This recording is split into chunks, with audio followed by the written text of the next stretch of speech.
He described the case and told me about how his son, who had suffered abuse as a very young child, like horrible, just horrible abuse, and had been from facility to facility throughout his childhood.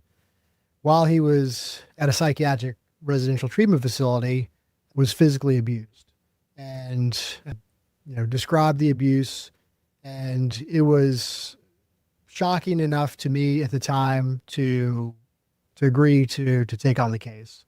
He was someone who was genuinely concerned about his child and who was genuinely concerned about children who would be there at that facility in the future. And so there was something about his candor and then just the conversation that we had that made enough of a connection that I really wanted to take on the case, explore it, see where we went. So this case involved, as Gray mentioned, a 13-year-old boy at the time who was a child who suffered an extreme amount of trauma as an adolescent. And because of that, he had a long history of going in and out of different psychiatric residential facilities. He'd been under the care of many different doctors and committed to different psychiatric facilities over time.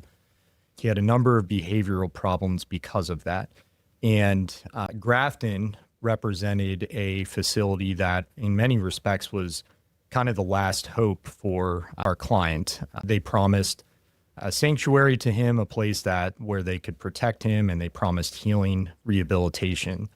So his father, who in many respects was desperate to get his son the care that he needed, placed him in the hands of this facility, trusting that they would have his best interests in mind. And unfortunately, that's not how the story unfolded. Thanks for listening to Courtroom Stories and Tactics by RVA Trial Lawyers. Hosted by Sharif Gray and Niall Abuzaki. Please subscribe and leave us a review on Apple Podcasts, Spotify, YouTube, or any major podcast platform. Together, we're building a tribe of trial lawyers to remind the world what human life is truly worth, one verdict at a time.